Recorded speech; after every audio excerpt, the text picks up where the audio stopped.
Sego, bonjour. Moi, je m'appelle Grace. Lui, c'est mon frère Tristan.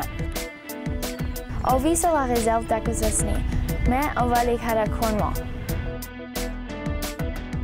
Scanagowagan. Ma soeur et moi, on est fiers d'être Nakota Sioux, mais aussi franco-ontariens.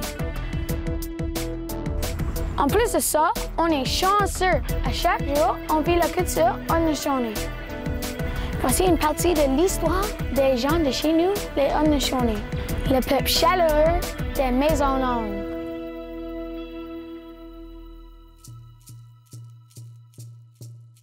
Scanatario, le lac aux eaux étincelantes. Plongeons dans le passé au lac Ontario. C'est le grand lac des Iroquois, comme le surnommeront les explorateurs français. Depuis des temps immémoriaux, les Haudenosaunee vivent sur les rives du lac Ontario et au haut du fleuve Saint-Laurent. Le mot Haudenosaunee veut dire le peuple des maisons longues. On les a surnommés Iroquois, ce qui voudrait dire en algonquin serpent ou meurtrier. Utilisons donc le véritable nom de ce peuple fier, Haudenosaunee. Le peuple des maisons longues est connu pour le courage de ses guerriers et pour son grand esprit de famille. À l'arrivée des Européens, les Haudenosaunee vivent exactement comme les Wendat et les autres peuples iroquoiens. Ils partagent la même langue, une culture et des traditions très semblables et le même mode de vie. Les Haudenosaunee sont donc eux aussi des agriculteurs qui habitent de grands villages entourés de palissades, où les grands-mères dirigent la vie de tous les jours et choisissent leur chef.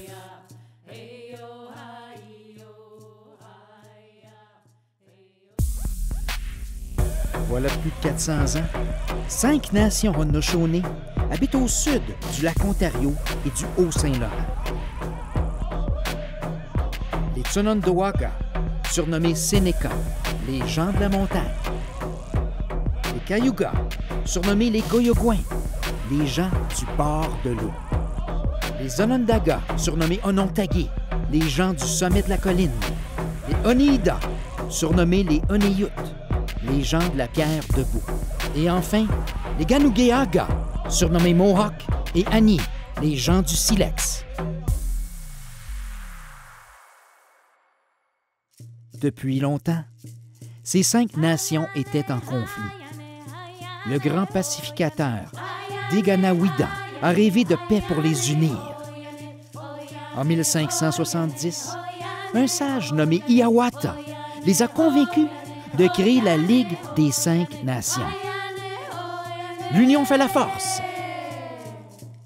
Le système démocratique des États-Unis est inspiré directement de la Confédération des 5 nations.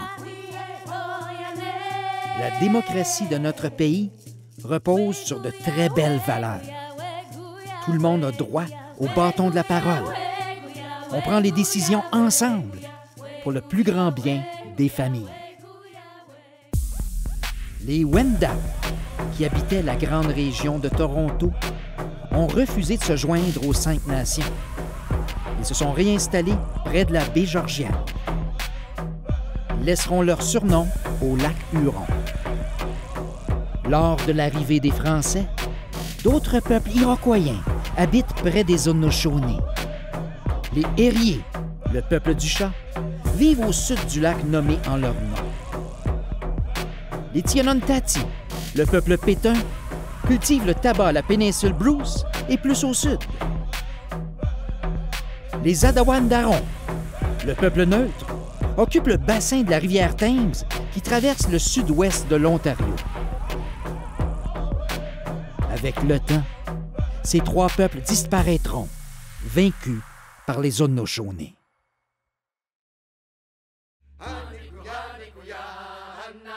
Tout comme chez les Wendat, la jeune fille Haudenosaunee apprend très tôt à cultiver le maïs. Le repas principal des Iroquoiens, c'est une espèce de gruau fait de maïs écrasé au pilon et dans lequel on ajoute parfois de la viande ou du poisson. On appelle cette soupe la sagamité.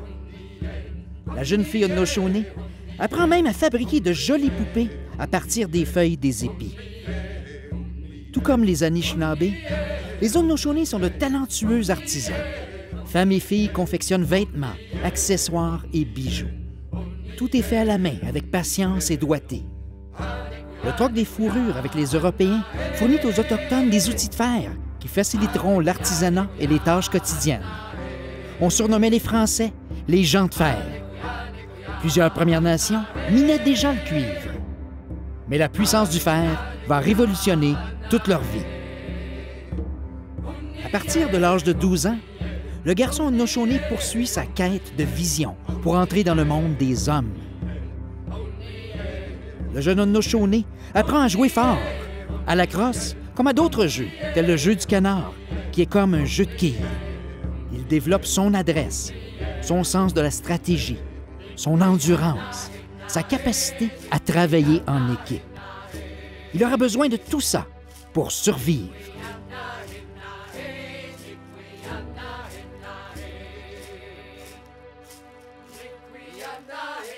Il composera son chant du guerrier.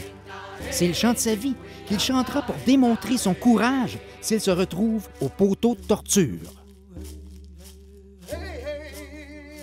Le jeune Haudenosaunee apprend aussi comment fabriquer des armes, comment construire et réparer les maisons longues et comment confectionner des tambours. Le tambour, c'est un cadeau que le Créateur a offert aux hommes. Au cœur des maisons longues, les légendes transmises de génération en génération sont des enseignements de vie. Par exemple, une légende raconte qu'une poupée de maïs qui avait un beau visage passait plus de temps à contempler sa propre beauté qu'à amuser les enfants. Le Créateur lui a donc enlevé son beau visage. Cette légende enseigne aux enfants l'humilité et à éviter de se penser plus belle, plus beau et meilleur que les autres. Il y a aussi la légende des 3 sœurs qui aiment pousser et grandir ensemble. Le maïs, les courges et les haricots. Selon la légende, les 3 sœurs sont un cadeau du Créateur. Elles sont inséparables. La nuit venue, au clair de lune, elles prennent la forme de jolies jeunes femmes et dansent à l'ombre des champs de maïs, chantant des louanges à notre mère à tous, la terre. Chez les Haudenosaunee, il y a aussi des personnages légendaires. Selon le récit, la jeune Lelawala était déchirée par une histoire d'amour. Le cœur brisé, Lelawala a descendu la rivière Niagara en canot et est tombée dans les chutes. Heureusement, le dieu du tonnerre l'a attrapée et l'a sauvée. Depuis ce jour, l'esprit de Lelawala habite les grottes des majestueuses chutes Niagara. Le Créateur a fait un cadeau légendaire aux Haudenosaunee et pour son propre plaisir. C'est le jeu de la crosse. À l'époque, une joute de crosse pouvait réunir des centaines de joueurs de 2 clans ou de 2 nations. Le terrain de jeu pouvait s'étaler sur des kilomètres et la joute durait des jours. Plusieurs cérémonies entouraient ce jeu qui servait à guérir des maux et même des disputes entre nations. Après la joute, on échangeait des joueurs entre les 2 groupes pour renforcer le sang. Ceux-ci allaient vivre dans une nouvelle famille.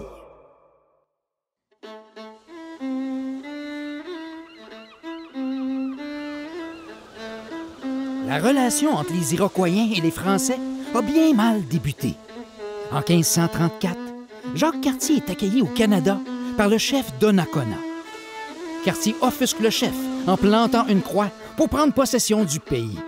Ensuite, contre la volonté de Donnacona, Cartier va visiter la région de Montréal.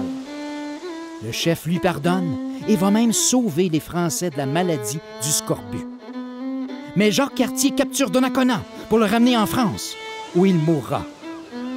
Adieu confiance et adieu le rêve de Nouvelle-France. Pour l'instant.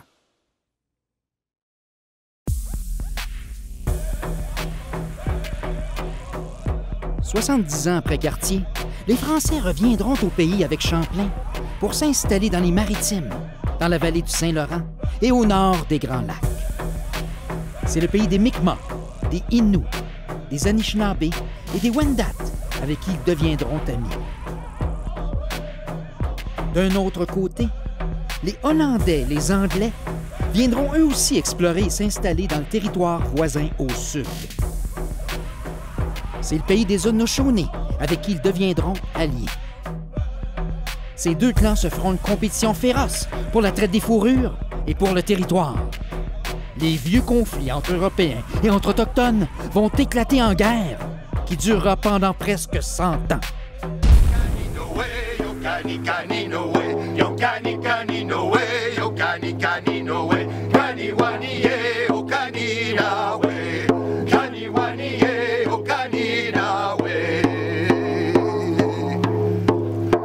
À partir de 1609, l'explorateur Samuel de Champlain vient aider ses alliés Wendat et Anishinaabe à combattre les Haudenosaunee, les fameux Iroquois. Au lac auquel il a donné son nom, Champlain surprend les Haudenosaunee Mohawks avec ses fusils, qui sont comme des bâtons du tonnerre. Les Alliés, les Français, gagnent ensuite une autre bataille, à Sorel.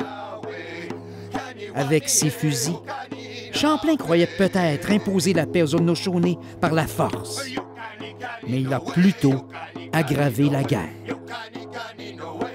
En 1615, alliés français viennent attaquer les Haudenosaunee Onondaga à Syracuse. Les Haudenosaunee sont mieux préparés et pour la première fois, Champlain perd la bataille.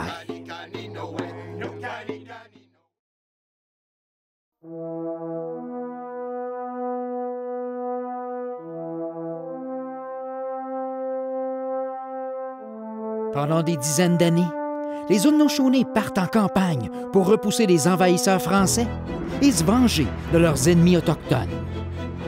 Les Haudenosaunee chassent les Wendat et les Anishinaabe jusqu'à ce qu'ils abandonnent leur territoire. Les Haudenosaunee sont maintenant armés de fusils fournis par les Hollandais. Au Lonceau, près d'Hawkesbury, les Haudenosaunee sont attaqués par surprise par des Français qui veulent sauver leur colonie à Montréal, ainsi que la Nouvelle-France. Les Haudenosaunee attaquent souvent les Français pour les décourager d'envahir leur territoire. La France envoie un régiment de 1300 soldats pour attaquer les Haudenosaunee dans leur pays.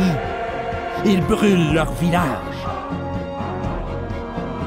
Encouragés par les Anglais, les Haudenosaunee ripostent et massacrent les habitants français à Lachine.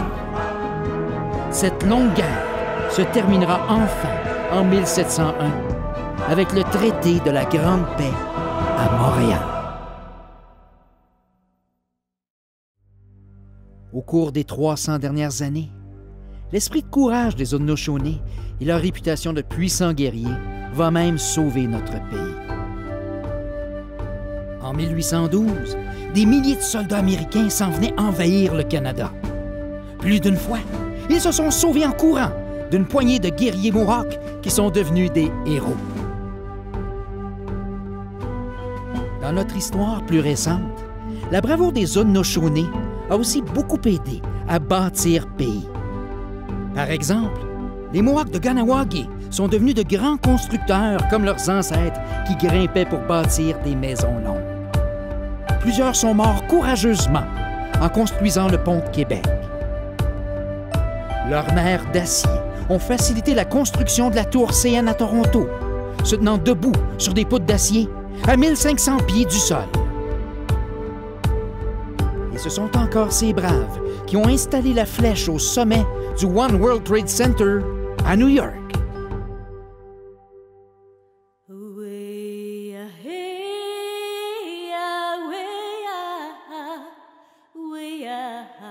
De nos jours, les Tuscaroras font partie de la Ligue des Haudenosaunee, qui est devenue la Confédération des 6 Nations.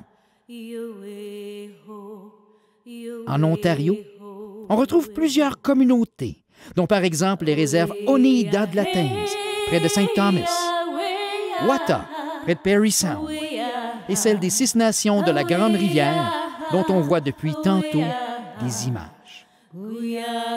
Dans toutes les communautés des 6 Nations, les les aînés transmettent des enseignements et leur culture aux plus jeunes.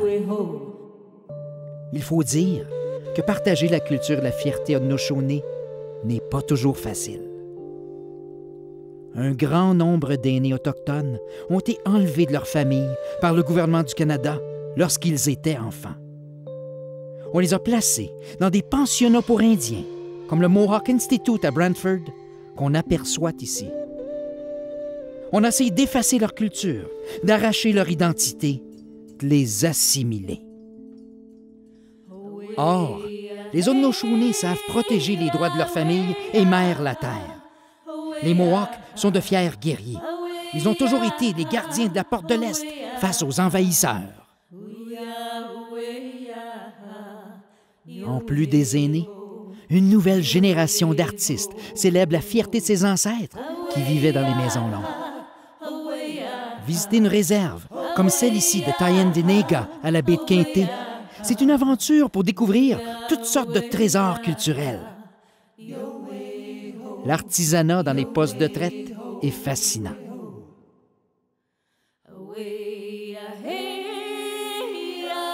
Plusieurs Haudenosaunee vivent leur culture entre deux mondes.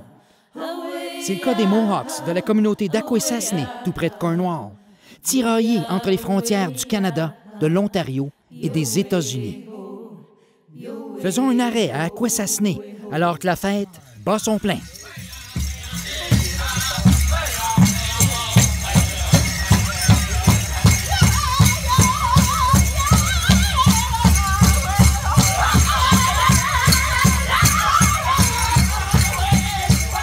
Comme chez de nombreux peuples, le powwow est une superbe expérience où tout le monde, autochtone ou non, est invité à vivre la culture Haudenosaunee.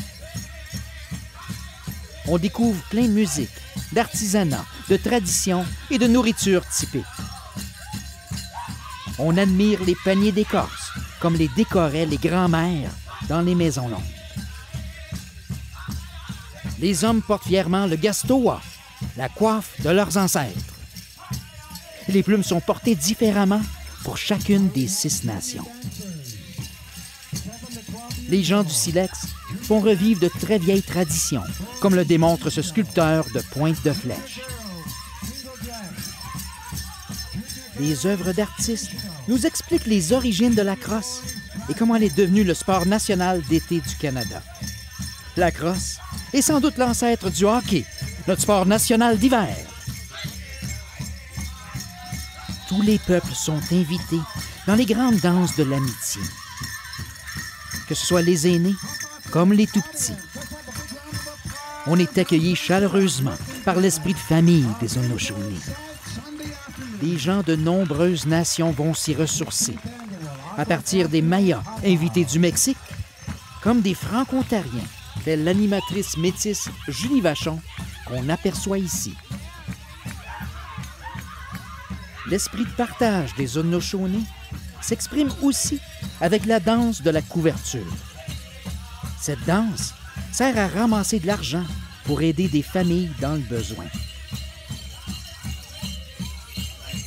Tout autour du Haut-Saint-Laurent et du lac Ontario, on entend toujours l'écho du peuple des Maisons Longues, au cœur aussi puissant que le merveilleux chant de l'amitié.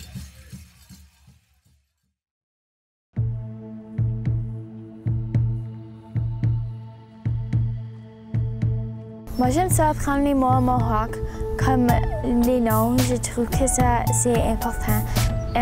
Gosquez, ça veut dire cochon. Et je sais déjà comment compter à 10 en Mohawk. On va compter ensemble. Askadigani, Asagaeli, West, Jayajaka, Sedego, Yotoyeli. 2 années passées, quand on est allé à l'ouest, on a rencontré ma famille.